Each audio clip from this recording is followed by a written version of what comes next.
진짜 좋은 사람하고는 자기의 마음도 자기의 삶도 함께 나누고 싶어져요. 우리는 하나님의 뜻을 따라 살고자 하며 늘 또 그렇게 기도하고 생활합니다. 주님은 우리에게 여러 가지 방법으로 당신의 뜻을 알게 하시잖아요. 그 중에 제일 흔하고 제일 자주 듣는 말이 있죠. 성경을 통해서 하나님은 우리에게 말씀하신다 하는 말입니다. 성경을 읽다가 깨달음을 통해서 혹은 성령의 조명하심을 통해서 갑자기 확 내 마음에 다가옴으로 주님의 뜻을 깨달아질 때가 있습니다.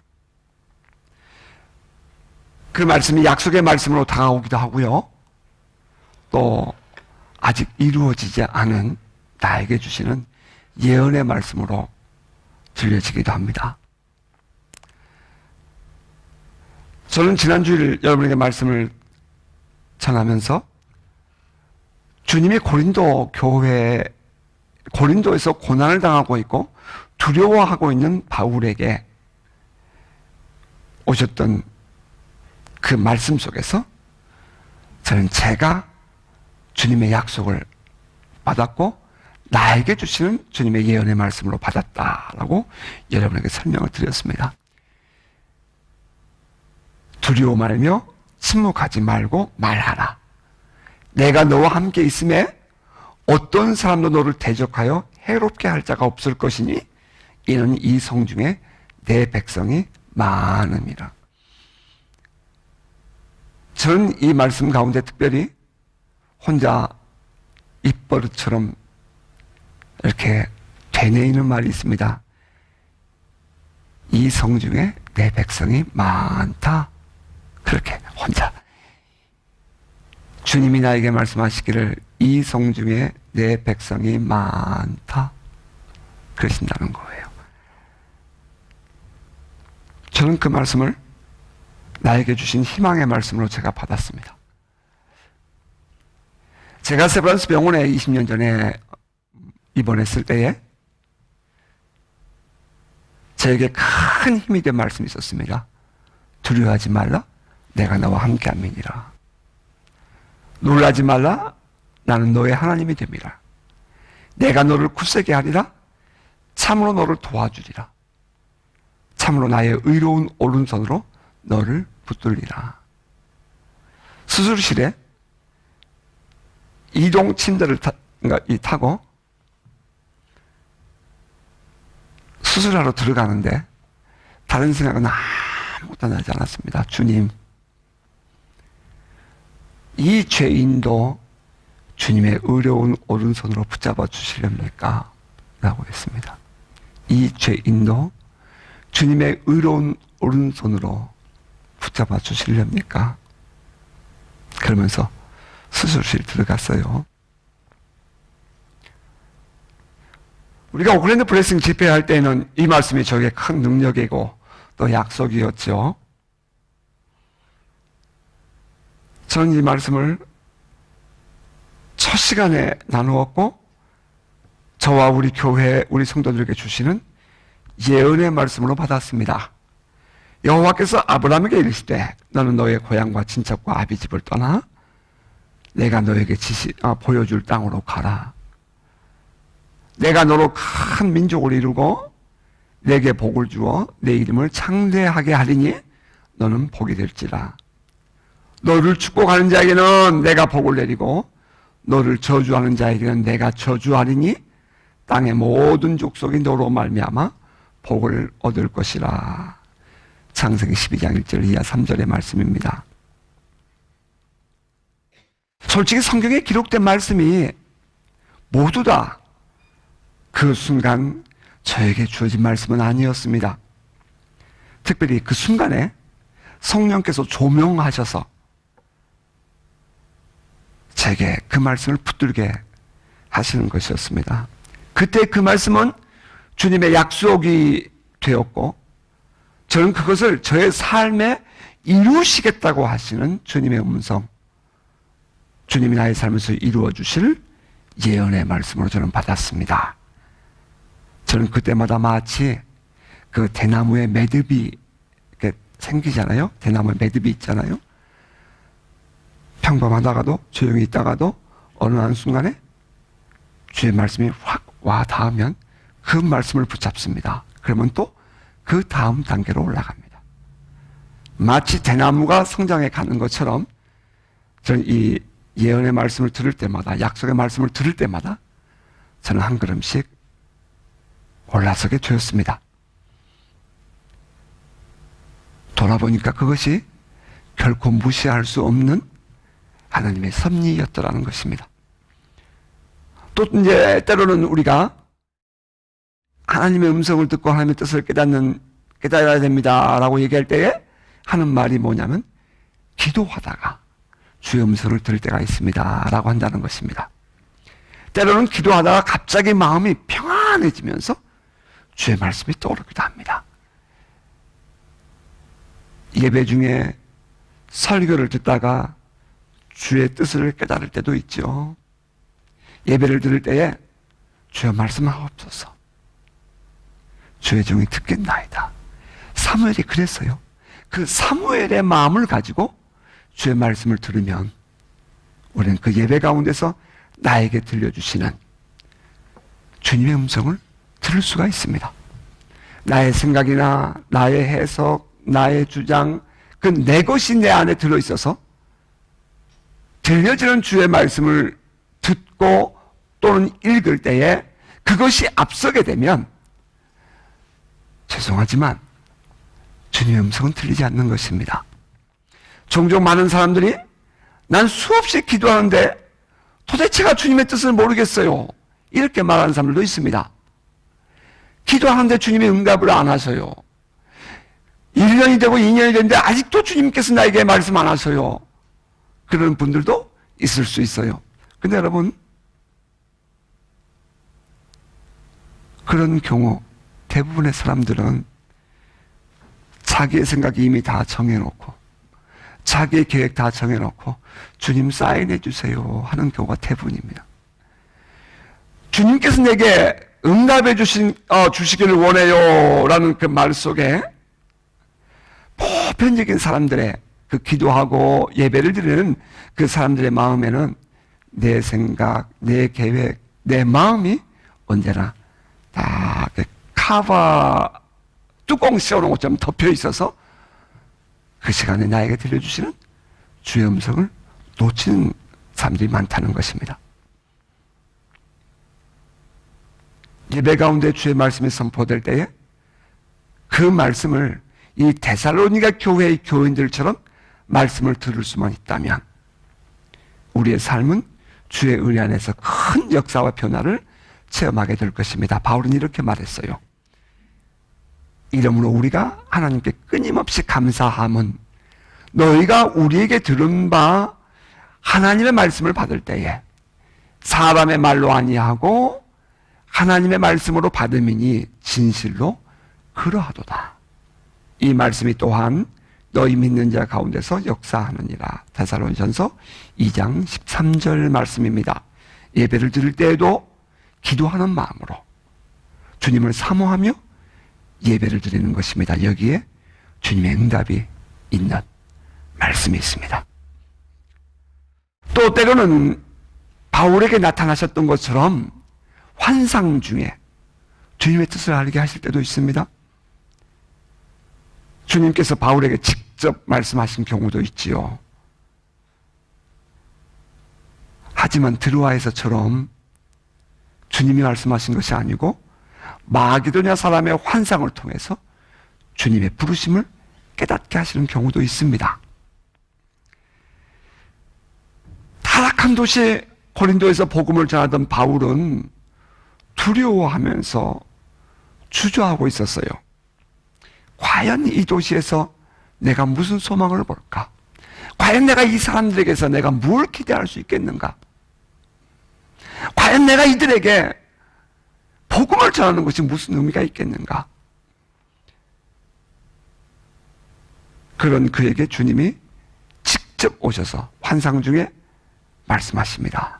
밤에 주께서 환상 가운데 바울에게 말씀하실 때 주님이 직접 오신 것입니다. 그런데 드로아에서는 이렇게 기록했어요. 무시아를 지나 드로아로 갔는데 밤에 환상이 바울에게 보이니 마게도냐 사람 하나가 서서 그에게 청하여 이르되 마게도냐로 건너와서 우리를 도우라 하거늘. 그가 본 환상은, 그가 들은 음성은 마게도냐의 남자였습니다. 거기 사용된 단어가 남성이거든요. 그 남자가 건너와서 우리를 도우라 이렇게 하는 것을 보았어요. 주님이 하신 말씀 아니에요? 그런데 바울은 그 환상을 보았을 때에 우리가 곧 마게도냐로 떠나기를 힘쓰니 이는 하나님이 저 사람들에게 복음을 전하라고 우리를 부르신 줄로 인정함이로라. 마게도냐 사람이 건너와서 우리를 도우라 하는 소리를 들었을 때에, 환상을 보았을 때에 바울은 생각하기를 이것은 하나님이 우리를 이곳에 와서 복음을 전하라고 부르신 것이다 라고 받아들였다는 것입니다. 저도 이런 꿈을 꾸거나 환상을 보는 경우가 종종 있습니다. 그 중에 대표적인 것이 제가 결혼하기 전에 제 아내를 만나기 위해서 주님께 기도할 때였습니다. 어느 날 새벽기도의 시간에 목사님이 설교하고 계셨어요. 저는 앉아서 설교를 듣고 있었습니다. 좋은 거 아니에요. 깨어 있었어요. 갑자기 환상이 보인 거예요. 어떤 사람이 저에게 환상 중에 이진숙 자매 어디 있냐고 묻더라고요. 그래서 내가 깜짝 놀랐어요.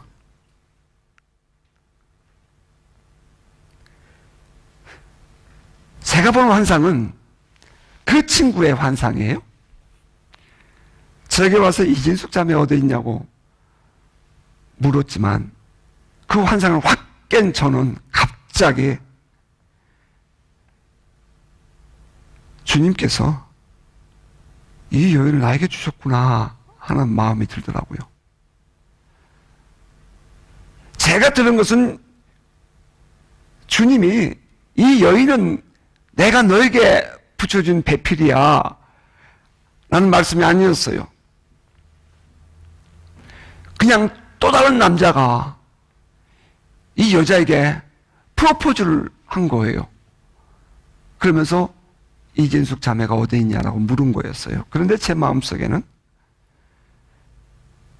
주님께서 이 여인을 만나게 하신 것이구나 하는 확신을 갖게 되더라는 것입니다. 이는 마치 사도 바울이 마게도냐 사람의 환상을 보았지만 이것은 하나님께서 저 사람들에게 복음을 전하라고 우리를 부르신 줄로 인정한 것 같은 것이었습니다. 이때 이것이 나의 생각인가 혹은 주님의 뜻인가 하는 것은 철저히 자기 부정과 주님의 말씀을 따르고자 하는 간절함에서 분별할 수 있는 것입니다. 또한 평소에 얼만큼 주님과 친밀하게 지내느냐에 따라서 우리는 내가 본 환상, 내가 들은 음성이 주님의 음성인가 아닌가를 분별을 낼 수 있다는 것입니다. 창세기 22장에 하나님께서 아브라함에게 내 독자 이삭을, 너 외아들 이삭을 내가 너에게 지시하는 곳에 가서 번제로 잡아 죽이라는 것입니다. 바치라는 것입니다. 그래서 사흘길을 걸어서 모리아 산에 가지 않습니까? 아들을 꼭꼭 묶어놓고 아들을 향하여 칼을 들이대려는 순간 갑자기 아브라함아, 아브라함아, 내 손을 멈춰라, 이런 음성이 들려옵니다. 그 순간에 그 음성이 하나님의 음성인지 아닌지 어떻게 분별할 수 있으며, 그 순간에 아브라함은 그 하나님의 이름 앞에, 하나님 앞에 어떻게 반응할 것인가 하는 것을 분별하고 결정해야 했습니다. 4월 전엔 분명히 하나님께서 아브라함에게 이 아들을 바치라 했습니다. 그래서 아브라함은 결단했습니다. 이것은 주님의 뜻이야 하고 확신했습니다. 그래서 그는 거기까지 올라온 것입니다. 자기의 아내 사라에게 말 못했습니다. 자기의 아들에게도 말을 못합니다. 이 뜻이 분명히 있기 때문입니다. 그 무엇을 양보할 수 없는 하나님의 뜻이었습니다. 그래서 모리아산까지 올라왔습니다. 그런데 마지막 순간에 아브라함아, 아브라함아 부르시는 것입니다. 내 손에 칼을 멈추어라. 이때 아브라함이 하나님의 음성을 분별할 수 있었던 것은 평소에 아브라함이 하나님과 함께 살았기 때문입니다. 하나님과 함께 살았기 때문이에요. 여러분들이 하나님과 함께 사는 것을 잊고 산다면 결정적인 순간에 원수는 얼마든지 우리를 조롱할 수도 있고, 얼마든지 우리는 내 속에 있는 내 소리에 내가 속을 수도 있고, 내 좋아서 내 기분으로 행동할 수 있다는 것입니다.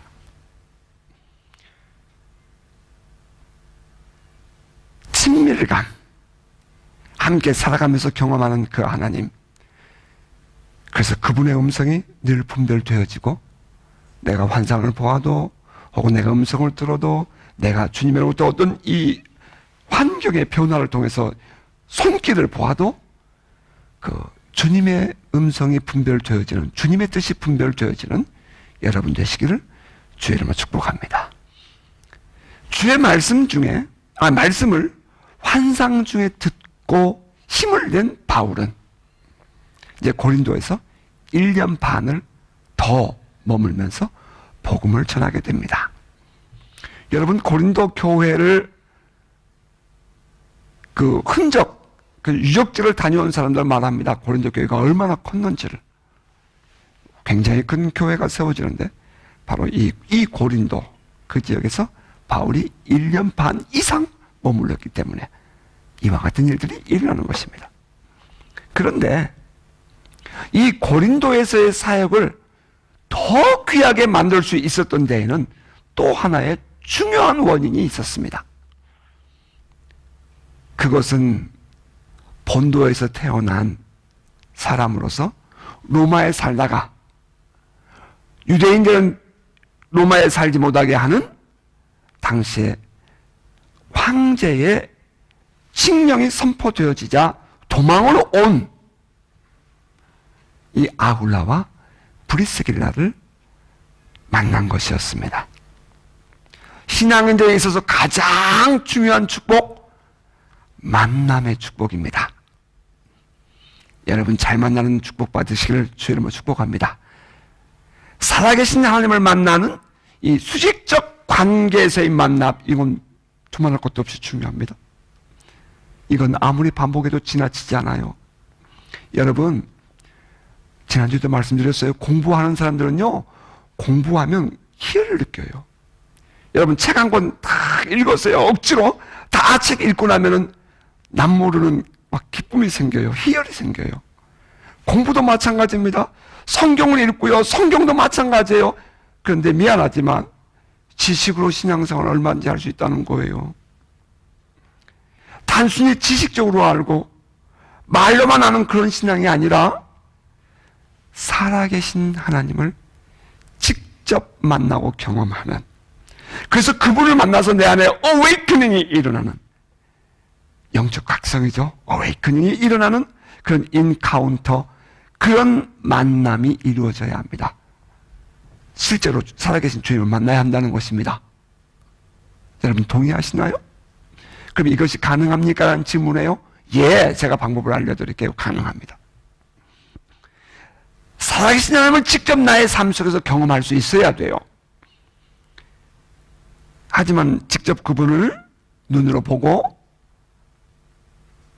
음성을 듣고 내가 만져지지 못했다 할지라도 나의 삶에서 역사하시는 살아계신 하나님을 경험하는 것은 매우 중요합니다. 기도했더니 응답하셨다. 여러분 그런 얘기 하죠? 내가 기도했더니 응답하셨다. 그 말이 무슨 말인지 아십니까? 살아계신 주님을 경험했다 그 말이에요. 여러분 기도하지 않고 살아계신 주님을 경험할 수는 없어요. 기도했더니 하나님이 이렇게 응답하셨어요 하는 간증, 그것은 살아계신 하나님을 경험한 간증입니다. 위험한 상황에서 주님이 건지셨다는 그런 간증 가끔 듣곤 합니다. 그 얘기는 지금 나와 함께 계신 하나님을 경험한 것입니다. 볼리비아의 사역하는 최승복 선교사가 볼리비아의 수도는 라파즈 약 3,500m 높이의 도시가 있습니다. 고산지대예요. 숨이 막힌답니다. 산을 넘어서 그 높은 곳에 내려와서 산을 넘어서 그 많은 부족 마을 속에 복음을 전하러 가는데 그 경사진데서 집차가 굴렀습니다. 차가 떼굴떼굴 굴러가지고 저 밑에 차가 떨어졌는데 기적이 일어났어요. 차에 타고 있는 사람이 아무도 안 다친 것입니다. 최승복 선교사가 자기 기도 후원자들에게 편지를 보냈습니다. 제가 몇 월 며칠 몇 시에 어디에서 교통사고를 만났는데 이러이러했습니다. 그 시간에 혹시 저를 기억하고 기도하신 분 계시면 저에게 좀 알려주십시오. 하나님께서 저를 건져주셨습니다. 여러분의 기도가 저를 살리셨습니다. 여러분, 그것이 바로 살아계신 하나님을 경험하는 것입니다. 꼭 내가 음성을 듣지 않고 꼭 내가 눈으로 보지 못해도 바로 살아계신 주님이 그 시간에 나와 함께 계시다는 사실을 체험하는 것입니다. 단순히 지식으로 아는 하나님이 아니라 체험을 통해서 살아계신 하나님을 만나는 것, 이것은 우리 신앙에서 매우 중요합니다.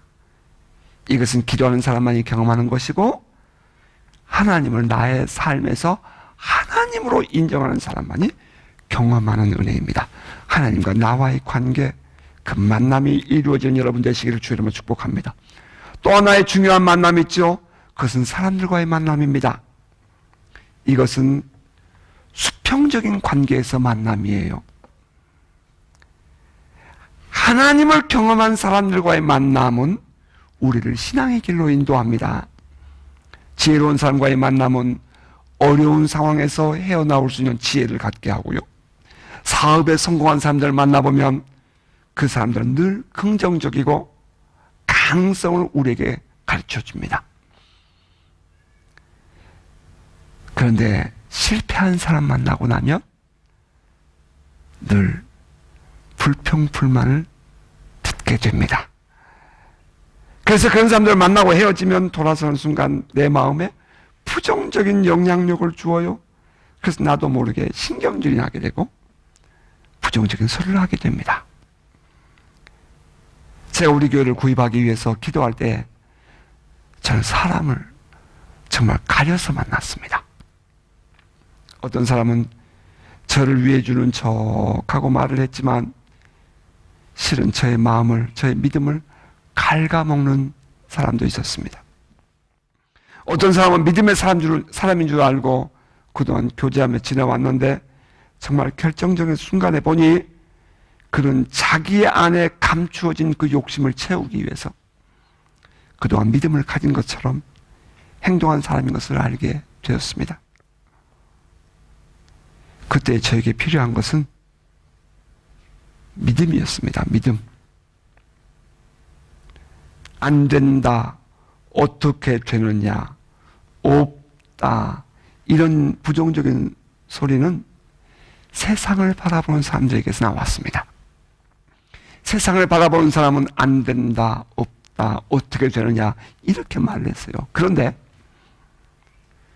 하나님을 믿고 하나님만을 바라보고 있는 사람은 된다. 하나님이 하시면 된다. 있다.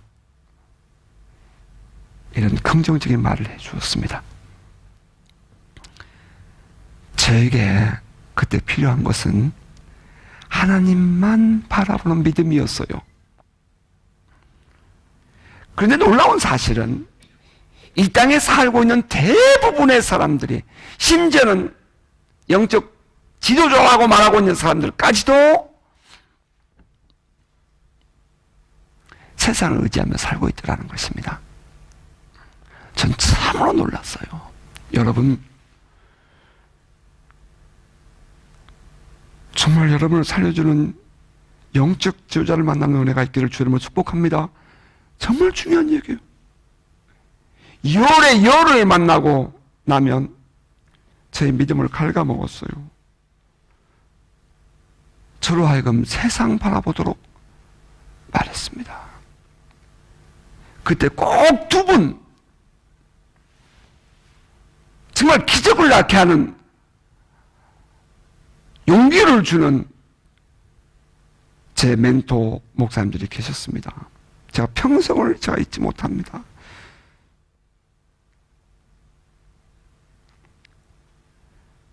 저를 파송해 주신 우리 목사님과 저를 늘 위해서 기도해 주신 목사님 두 분이었어요. 비행기 타고 쫓아갔지요. 건물을 계약해 놓고, 목사님, 제 손에 어떤 분이 현금에서 10만 불이 들어왔는데, 주님께서 주셨어요. 들어왔는데 100만 불짜리 건물을 계약했습니다. 어떻게 되겠습니까?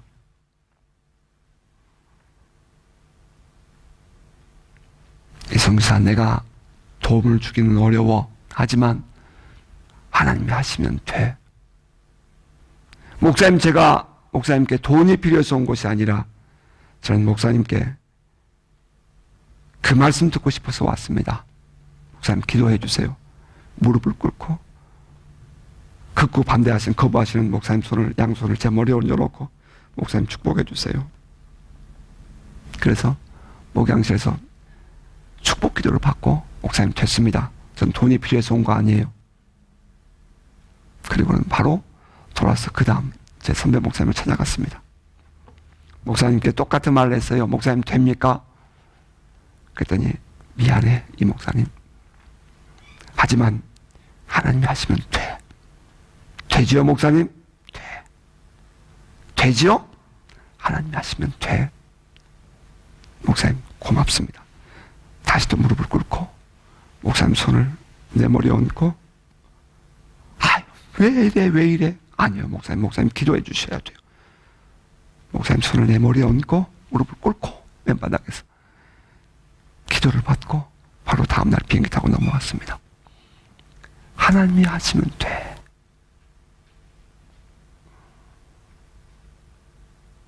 그때 저에게 정말 크게 보이는 말씀이 있었습니다. 하나님께 능치 못하심이 없다. 전 그 말씀을 묵상하다 이와 같이 문구를 생각했습니다. Nothing is impossible in God. 하나님 안에서는 능치 못함이 없다. Nothing is impossible with God. 하나님과 함께하면 불가능이 없다. Nothing is impossible through God. 하나님을 통하면 불가능한 것이 없다. Nothing is impossible by God. 내가 하는 것이 아니라 하나님이 하게 하면, 하나님이 하시면 불가능한 것이 없다. 저는 그 말씀을 다시 또 묵상하며 이와 같이 제 안에 답을 얻었습니다. Nothing is impossible in God, in Jesus Christ. 예수 그리스도 안에서 하나님 안에는 불가능이 없다. Nothing is impossible with God in Jesus Christ. 예수 그리스도 안에서 하나님과 함께하면 불가능한 것이 없다. Nothing is impossible through God in Jesus Christ. 예수 그리스도 안에서 하나님을 통해서라면 불가능한 것이 없다.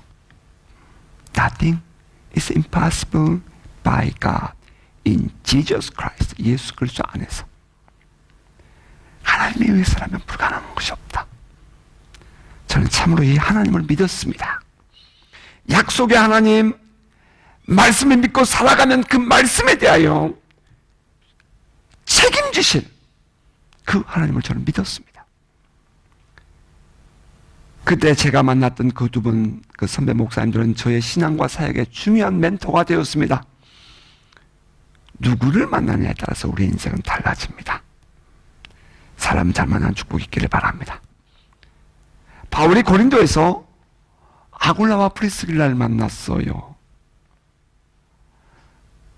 우리가 지난주에 봤던 18장 1절 이하 3절에는 이런 말이 기록되어 있죠. 그 후에 바울이 아덴을 떠나 고린도에 이르러 아굴라라 하는 본도에서 난 유대인 한 사람을 만나니 글라우디오가 모든 유대인을 명하여 로마에서 떠나라 한 거로 그가 그 안에 브리스길라와 함께 이달리아로부터 새로 온지라.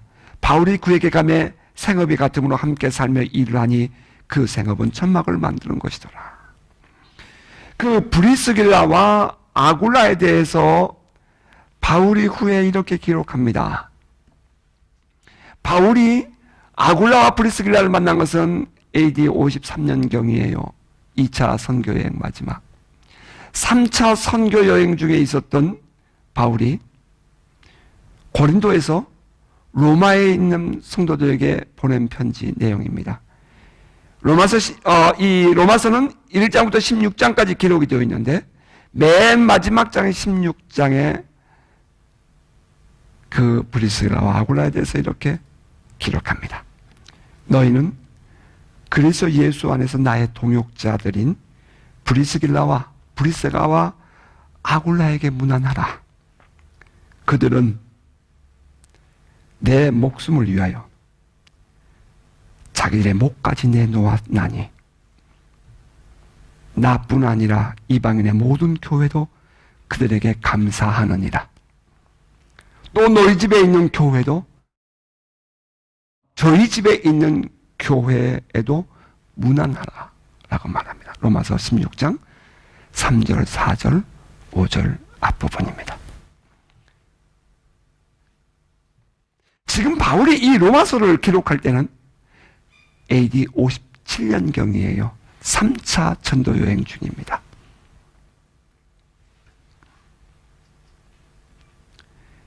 이 차 선교를 마치고 다시 3차 선교 여행을 하는 동안 지난 약 4년 동안 브리스가와 아굴라는 로마로 돌아가서 자기 집을 열어서 교회를 하고 있었습니다.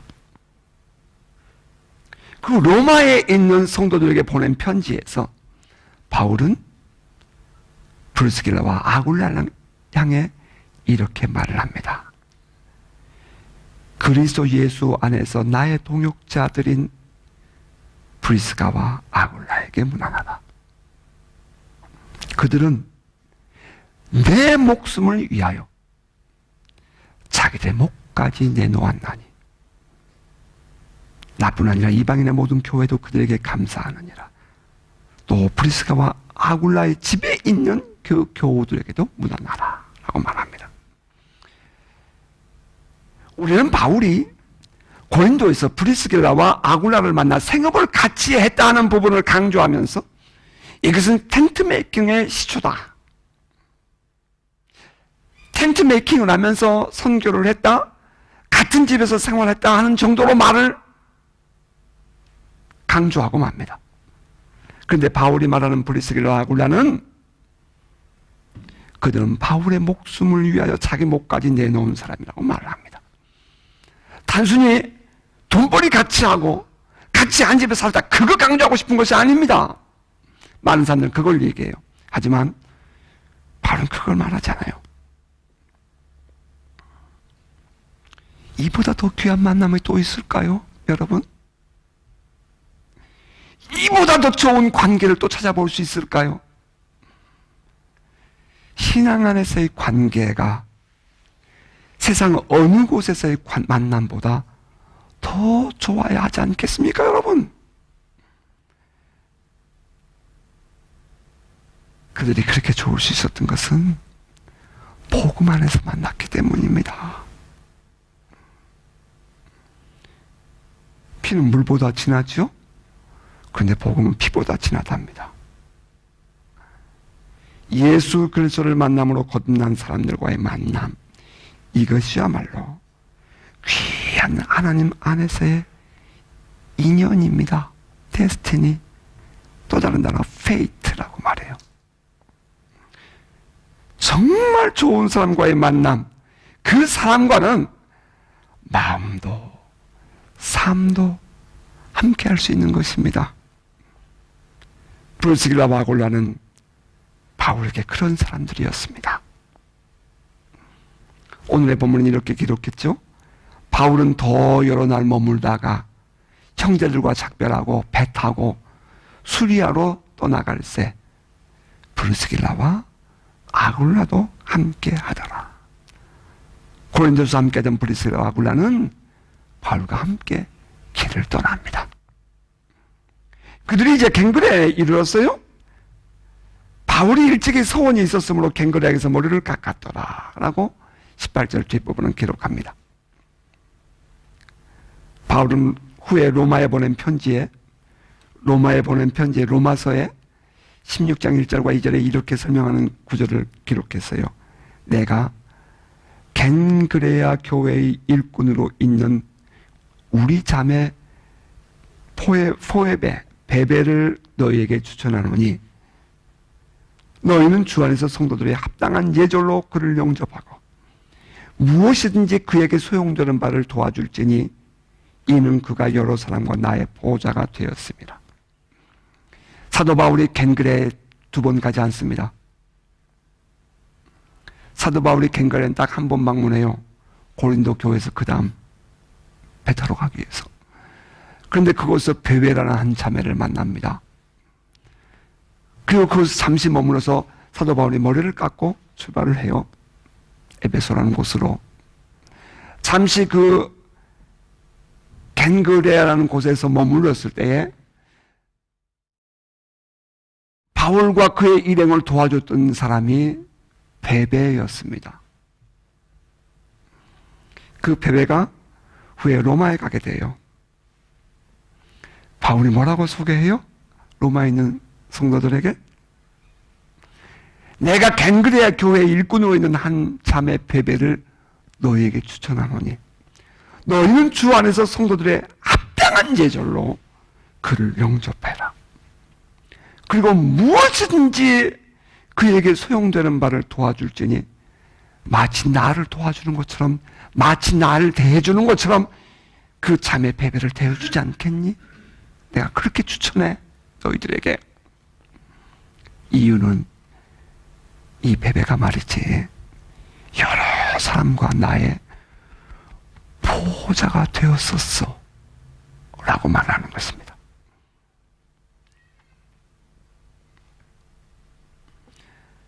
바울의 편에서 볼 때에 겐그레아에서 잠시 머물며 복음을 전하고 잠시 머물며 함께 생활했던 그 베베가 그 바울을 도와주었어요. 잠깐 동안. 그런데 이 바울에게는 평생 잊을 수 없는 은혜의 빚이 된 것입니다.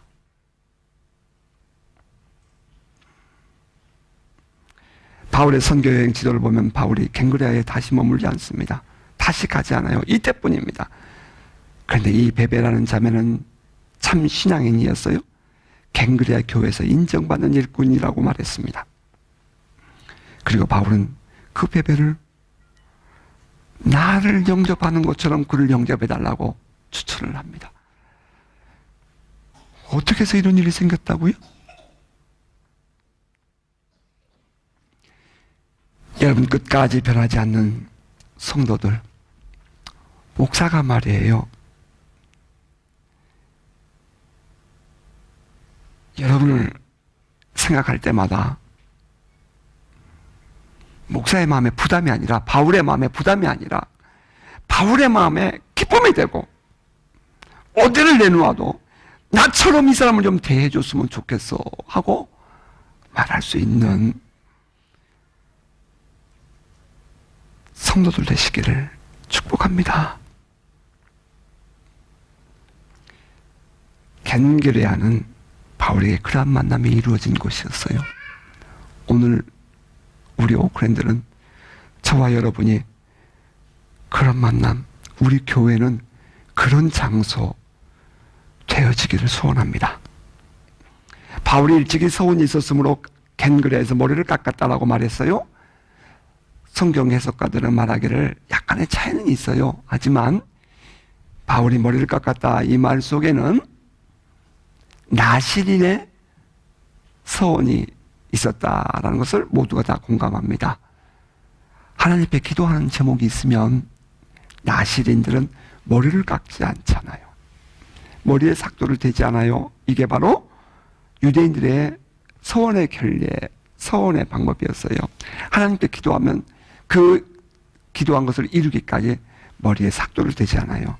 그게 바로 삼손이죠. 구별되었다. 바울이 고린도에서 고난 중에 있었을 때 하나님께 기도했대요. 그리고 하나님께서 이루어 주셔서 그가 건강하게 겐그레에 도착했을 때 비로소 그는 머리에 삭도를 칼을 댔다는 것입니다. 하나님께서 이루어 주심에 대한 감사의 행위인 것입니다. 이제 서원을 끝내는 행위예요. 그리고 그가 이제 배를 타고 에베소로 건너옵니다. 그곳에 머물면서 바울은 복음을 전했어요. 바울이 에베소에 머물면서 복음을 전하는데 이미 그의 마음은 어디에 가고 싶었어요? 시리아로 돌아가고 싶었어요.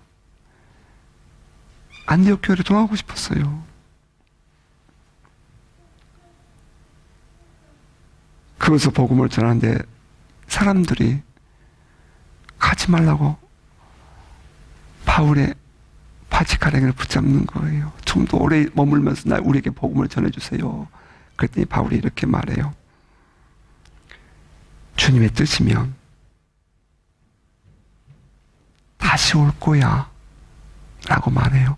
자, 이 부분은 다음에 3차 여행 때 에베소에 가거든요. 그때 다시 보기로 해요.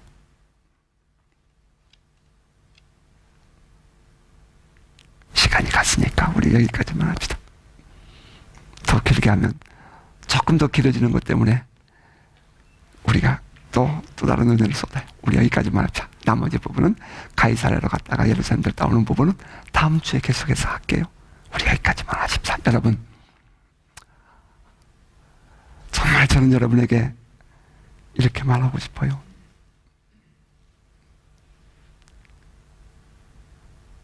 로마 교회에 바울이 말했던 이 로마서 16장 1절 2절은 갱그레아 교회의 자매 베베를 소개하고 3절 4절 5절은 프리스길라와 아굴라를 소개하면서 바울의 속에 감춰진 마음을 드러내버린 내용을 우리가 함께 묵상했어요. 바울이 바울 될 수 있었던 것은 가는 것마다 이와 같이 마음을 같이 하고 목숨을 같이 하고 삶을 같이 해주었던 사람들이 있었기 때문에 가능했어요. 여러분, 우리의 만남이 그러한 만남 되기를 주의 이름으로 축복합니다. 여러분의 앞으로의 걸음에 바로 이와 같은 역사가 있기를 주의 이름으로 축복합니다.